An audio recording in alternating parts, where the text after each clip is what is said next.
Hello friends. 5 जुलाई की date में CBSE ने एक नया सर्कुलर निकाला है। सर्कुलर है ये 51/2021 और इस सर्कुलर में इस सेशन मीन्स 2021 टू 22 के सेशन के लिए 10th और 12th के लिए स्पेशल असेसमेंट किया जाएगा और उसके लिए स्पेशल गाइडलाइंस निकाली गई है इस सर्कुलर के थ्रू। ये बहुत ही खुशखबरी के तौर पे भी देखा जा सकता है। 4 पेज का ये आपका सर्कुलर आया है और इस फर्स्ट पेज में जो भी गिवन है वो सिर्फ रिलेटेड टू कि ये है कि भाई लास्ट ईयर कोरोना हो गया और उसके बाद फिर असेसमेंट जिस तरीके से भी किया गया, एग्ज़ाम नहीं कंडक्ट हो पाया, तो क्या पॉलिसीज़ रही, क्या रहा, वो फर्स्ट पेज में सब गिवन है। सेकंड और थर्ड पेज में बेसिकली जो दिया गया है वो ये है कि असेसमेंट अब किस तरीके से किया जाएगा। मीन्स सेशन हमारे 21 और 22 में असेसमेंट किस तरीके से किया जाएगा। तो जो मेन बात निकल के आई है इस सर्कुलर के थ्रू वो ये है कि एग्ज़ाम 2 पार्ट्स में किए जाएंगे। फर्स्ट पार्ट का जो फर्स्ट टर्म का एग्ज़ाम होगा वो आपका नवंबर दिसंबर में होगा और जो सेकंड पार्ट का एग्ज़ाम होगा वो होगा हमारा मार्च अप्रैल में। तो 2 बार साल में 2 बार एग्ज़ाम लिए जाएंगे और ये जो एग्ज़ाम है सीबीएसई के थ्रू 10th और 12th की ही यहाँ पे बात हो रही है। 10th और 12th के एग्ज़ाम साल में 2 बार लिए जाएंगे, जिसमें 50% का जो सिलेबस है वो फर्स्ट टर्म में लिया जाएगा, मीन्स नवंबर दिसंबर में जब भी एग्ज़ाम होंगे, और सेकेंड टर्म लिया जाएगा मार्च टू अप्रैल में। तो ये भी सिचुएशन पे ही डिपेंड है। सिचुएशन पे कैसे डिपेंड है? अच्छा, सबसे पहले हम बात करते हैं कि सिलेबस की। तो सिलेबस जो भी होगा, सिलेबस अभी रिड्यूस अभी फ़िलहाल नहीं किया गया, लेकिन इसके बाद गाइडलाइंस आ सकती हैं। सर्कुलर जो हमारा सिलेबस है उसको रिड्यूस किया जाएगा। अच्छा, 50% सिलेबस फर्स्ट टर्म में कवर होगा और 50% सिलेबस हमारा सेकेंड टर्म में कवर होगा। इसका मतलब ये हुआ कि 50% जो आपका फर्स्ट टर्म में कवर अप किया गया है वो आपका सेकेंड टर्म में नहीं आएगा। This is the main important जो बच्चों के लिए खुशखबरी वो ये है कि इनको अब पूरा सिलेबस पढ़ने की ज़रूरत नहीं पड़ेगी जब फाइनल एग्ज़ाम होंगे अप्रैल में या मार्च में, जब भी होंगे according to situation.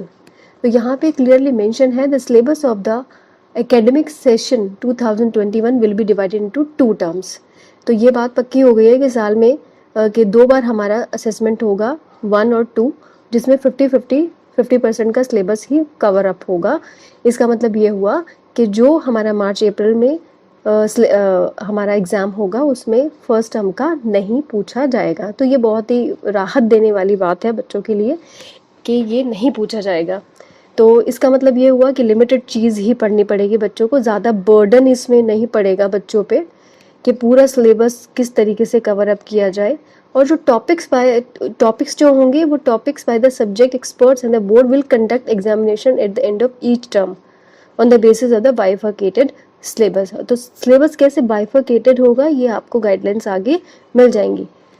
This is done to increase probability of the having board conducted classes 10th and 12th examination at the end of the academic session. ठीक है, डिपेंड करता है कि क्लासेस होंगी ऑफलाइन या नहीं होंगी। अच्छा, इसमें एक चीज़ और क्या है, वो ये है कि अगर मानो कि ऑफलाइन एग्ज़ाम आपका नवंबर दिसंबर में हुआ है लेकिन कोरोना की सिचुएशन और ज़्यादा थर्ड वेव आ गई तो फाइनल एग्ज़ाम नहीं हो पाया, फाइनल एग्ज़ाम हम ऑनलाइन ही हमने लिया, तो उस केस में जो वेटेज है आपका, जो आपने फर्स्ट टर्म दिया है नवंबर दिसंबर में, उसकी वेटेज बढ़ जाएगी। आई बात समझ में? और अगर ऐसा होता है कि फर्स्ट टर्म में ऑनलाइन एग्ज़ाम कंडक्ट करवाया जा रहा है ड्यू टू मतलब जो भी थर्ड वेव है उसकी वजह से, तो उस केस में क्या होगा, ऑफलाइन एग्ज़ाम अगर आपका कंडक्ट हो पा रहा है मार्च अप्रैल में, तो वेटेज मार्च अप्रैल के एग्ज़ाम के रिजल्ट्स को दी जाएगी। आई बात समझ में? तो school will also use alternative academic calendar inputs from the NCERT on transacting the curriculum. तो ये बात निकल के आई है जो कि बहुत ही इम्पॉर्टेंट बात है। अच्छा, efforts will be made to the make internal assessment पे ज़्यादा जोर दिया जाएगा। तो बच्चों, आप अभी से ही पढ़ाई करना आप शुरू कर दो, क्योंकि इंटरनल असेसमेंट्स, प्रैक्टिकल्स, प्रोजेक्ट, ये सब चीज़ें भी आप मॉडरेशन आप जो पॉलिसी होगी उसका हिस्सा होगी। जैसे कि हमने सिचुएशन के अकॉर्डिंग देखा कि हमारा 30-30-40 का क्राइटेरिया लास्ट सेशन के रिज़ल्ट को बनाने के लिए मॉडरेशन पॉलिसी यूज़ की गई। हो सकता है कि इस ईयर भी कुछ इस तरीके से हो। According to the situation, what situation depends upon the corona waves। तो ये बात निकल के आई है। अच्छा 11th-12th में और कुछ गिवन है यहाँ पे जो सेकंड पेज पे है, वो ये है कि school would create student profile for assessment undertaken over the year and retain evidence in the digital format. अच्छा इसमें क्या होगा कि आपका जो भी एग्जाम लिया जाएगा, ये एग्जाम भी सीबीएसई लेगा, क्वेश्चन पेपर भी सीबीएसई बनाएगा, ठीक है। यानी कि सब सीबीएसई के द्वारा ही कंडक्ट होगा। ऐसा नहीं है कि स्कूल इस एग्ज़ाम को कंडक्ट करेगा, जो भी हमारा फर्स्ट टर्म है या सेकंड टर्म है, सीबीएसई ही इस एग्ज़ाम को बनाएगा।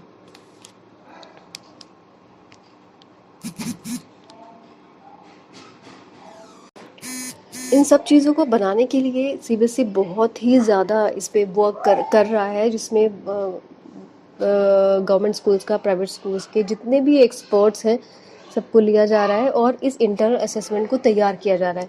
तो यहाँ पे हम देखेंगे ये भी रिटर्न है कि इंटरनल असेसमेंट जो होगा उससे रिलेटेड जो वर्क किया जा रहा है उसमें क्या है, the board would also provide additional resource like assessment, question banks, teacher training etcetera for more level in valid internal assessment. तो इसके ऊपर भी बहुत वर्क किया जा रहा है, इंटरनल असेसमेंट किस तरीके से होगा जो कि रिलायबल हो। अब बात करते हैं कि टर्म 1 एग्जामिनेशंस कैसे कंडक्ट होगा। तो टर्म 1 एग्जामिनेशन जो कंडक्ट होगा उसका भी कोई पर्टिकुलर वीक डिसाइड नहीं है, ये नवंबर दिसंबर में ही होगा। तो इसमें 90 मार्क्स का एग्ज़ाम होगा जो एमसीक्यू होगा, केस बेस्ड एमसीक्यूज़ भी होंगे और एसेंशियल रीजनिंग टाइप एमसीक्यूज़ भी होंगे। 90 मिनट का ये आपका होगा and the syllabus will be 50% of the entire syllabus, right. तो यहाँ पे जो भी आपका एमसीक्यू होगा वो ओएमआर पे लिया जाएगा और ओएमआर को स्कैन करके सीबीएसई के साइट पे अपलोड कर दिया जाएगा।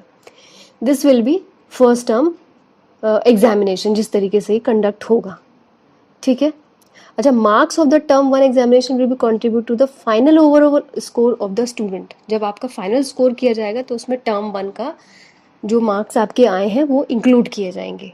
अब बात करें अगर टर्म 2 एग्जामिनेशन की, तो टर्म 2 एग्जामिनेशन में क्या है, ये आपका होगा जो टर्म 2 एग्जामिनेशन होगा ये 2 घंटे का होगा आपका, जिसमें केस बेस्ड भी होगा, सिचुएशन बेस्ड भी होगा, open ended, short answer type questions, long answer type questions होंगे जो कि 2 आवर्स का होगा और ये आपका 50% ऑफ द सिलेबस होगा, ठीक है। मार्च अप्रैल में ये आपका कंडक्ट होगा, ठीक है।